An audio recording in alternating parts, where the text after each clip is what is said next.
آج کل لوگ کہتے ہیں میں تو سچ کہتا ہوں بھلے کسی کو بھی برا لگے، میں کھری بات کرتا ہوں چاہے کسی کا دل ٹوٹے، میں دو ٹوک بات کرنے والا ہوں چاہے کسی کو برا لگتا ہے تو برا لگے۔ یاد رکھیں، سچ بات کی جائے، احادیث سے بھی یہ درس ملتا ہے، مگر یہ درس بھی ملتا ہے کہ نرمی سے کی جائے۔ سچ بات کریں، کسی کا دل نہ توڑیں، سچ بات کریں نرمی کے ساتھ کریں۔ سچ بات کرنے والے صحابہ کرام بھی تھے، سب سے بڑھ کر سچے ہمارے نبی علیہ السلام بھی ہیں، اور آپ سچے بھی تھے، نرم مزاج بھی تھے، آپ کی گفتگو میں حلاوت تھی، حتیٰ کہ حضرت علی رضی اللہ تعالیٰ عنہ فرماتے ہیں سب سے سچے لہجے والے نبی اکرم صلی اللہ علیہ وآلہ وسلم ہیں۔ پھر فرماتے ہیں کہ سب سے نرم طبیعت بھی آپ ہی تھے،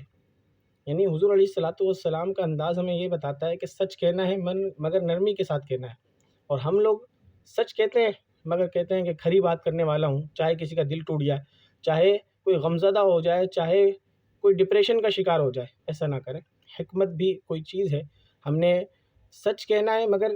حکمت عملی کے ساتھ، سچ کہنا ہے کسی کا دل نہ ٹوٹے، سچ کہنا ہے نرم والے انداز میں، سچ کہنا ہے تاکہ خاندان جڑیں، خاندانوں میں لڑائیاں نہ ہوں، سچ کہنا ہے تاکہ بھائی آپس میں ملیں نہ کہ جدا ہوں، سچ کہنا ہے تاکہ گھر کے معاملات اچھے رہیں، ایسا نہ ہو کہ گھر جو ہے وہ لڑائی جھگڑے والا گھر بن جائے، بلکہ سچ اس طرح بولیں کہ گھر امن کا